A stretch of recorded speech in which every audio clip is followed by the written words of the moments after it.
you very much, Rodolfo, and ladies and gentlemen. This has been an incredibly rich and intensive panel this morning. I know and I'm painfully aware that I am standing between you and your coffee break. So thank you very much for bearing with me. I'm trying to be concise and brief. But let me start with saying, first of all, how impressed I am with my first visit here to Guadalajara, the city of Jalisco, and also the world of tequila. Through my personal acquaintance with such distinguished gentlemen like Jorge Amigo and Alfredo Rendon, I had a very good exposure to the concept of tequila, but as it is with all great brands, one has to really experience them, and ideally experience them in situ, where they are being produced. And I look forward very much to tomorrow's field and technical visit that will allow me to get even a better knowledge of the tequila brand. I had the opportunity to say at the opening of the seminar yesterday that tequila today really is a global brand, and the figures that are being produced by the Consejo Regulador very, very impressively show that. And I think this is also where we as an intergovernmental organizations come into play. As the World Intellectual Property Organization is uniting 192 member states. It has its seat in Geneva, Switzerland, but it works worldwide, and it works worldwide with the governments of its member states in promoting intellectual property, creativity and innovation. And among all those intellectual property rights that there are, patents, geographic indications, trademarks, copyright, etc., designs, I believe that brands are the most intangible of all of them because they really exist in our heads. The value that they embody can be huge, can be massive, but you cannot touch it. It's intangible, and it's the fruit of a very long-standing work, as has been shown very impressively by the institutional memories of the gentlemen here on the podium. And again, I would like to thank them, because it really clearly showed the long way of an appellation of origin that at the beginning stood for drink. I really retained that it stood for a cheap drink that was bought by young people to get drunk quickly, nowadays to something that has worldwide renown. And there is a brand consultancy based in London, Great Britain. It's called Brand Finance. It's specializing in, among other things, evaluating or calculating the value of brands. Now, there is obviously a debate as to the methodology, and you have different brand agencies that come up with different results.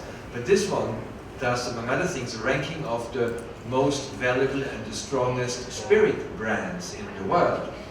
Now, tequila is not the most valuable one, but what I really retained in reading that listing, which was produced last year, was that among all those spirit brands that were analyzed, the strongest spirit brand, not the most valuable, but the strongest spirit brand was a tequila brand. And I was particularly happy yesterday at the informal dinner to sit opposite the gentleman whose father gave the name to what Brand Finance considered as being the strongest spirit brand, namely Don Julio.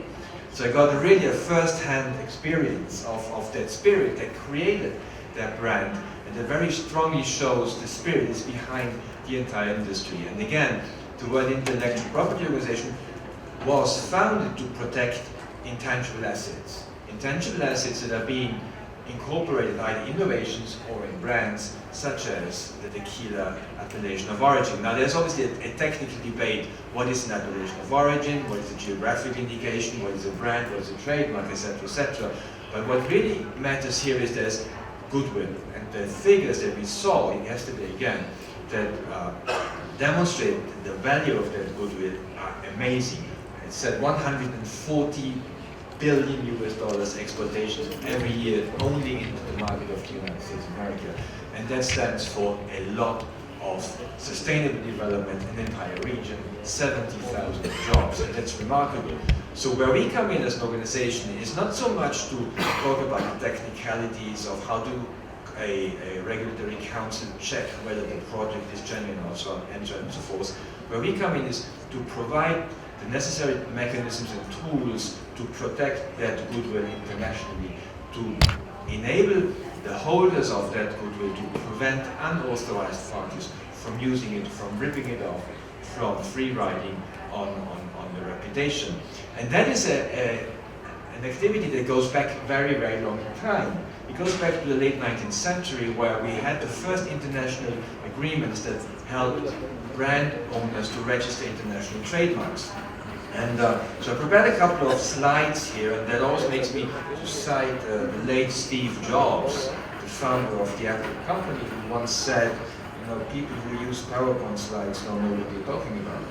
But they're going to be brief. You see, I can't even get a move.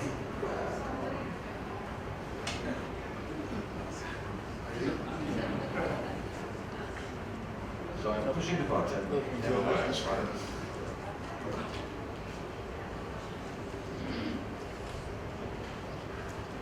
That's too much. Can you go one back? Yes, here we go. So, what makes the whole topic complicated at the international level? This is like the crash course to geographic indications, is that there are very different definitions around there. Right? We have international treaties, we have the Paris Convention of 1883, and it talks about indications of the source. And already at that time it was difficult to agree on a protection standard for indication of source, because you had already at that time a clash between GI producing countries and GI importing countries, where the GI importing countries had their own national local production, and they said, well, for us, Roquefort, because it was mentioned, is a certain type of cheese, or Parmesan is a certain type of cheese, or Pilsen is a certain type of beer. It's not a GI, and therefore we don't want to protect it. So this meant that already at that time there was quite a big controversial discussion as to acceptable protection mechanisms.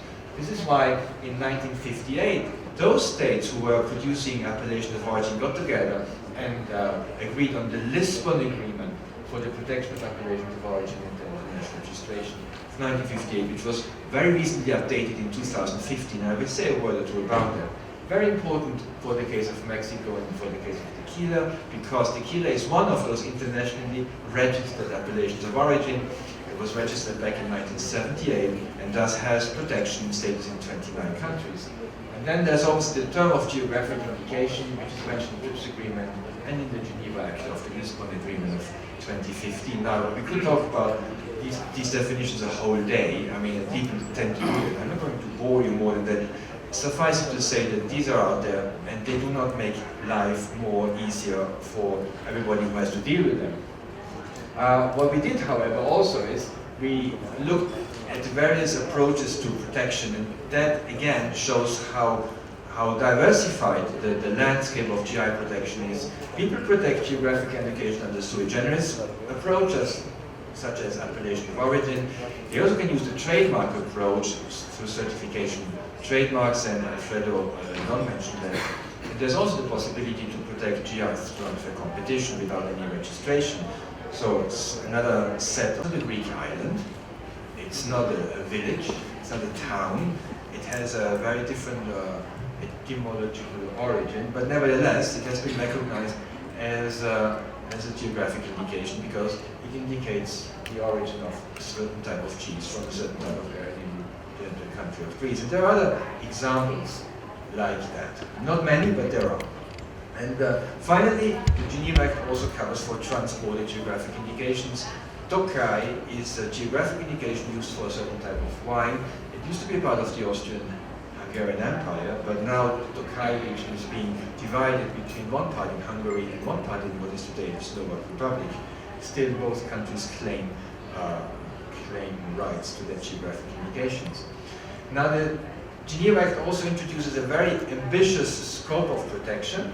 It defines protection against use for goods that are of the same kind, but then also for goods that are of a different kind if there is some kind of a free riding. So in other words, it provides for a situation where it would not be allowed to use tequila for cigarettes or for perfumes, for example. And maybe there are cases, maybe there are really some clever people who thought that why don't we start marketing, tequila perfumes or other other products may be less palatable than perfumes, you know, more in the area of adult entertainment, we don't have to go there. Root down. And the Geneva Act says, well, you can't do that, you're not supposed to do that. If the use of the appellation of origin would result in taking undue geographic indication. So you cannot say, well, because you had somebody has been using tequila somewhere else over years and years now, it's no longer a denomination of a spirit drink made of agave from a specific area, but it's more or less a spirit drink made of agave, no matter whether it's from, you know, from the area of Guadalajara, or from Mexico at large, or from South Africa, or from wherever.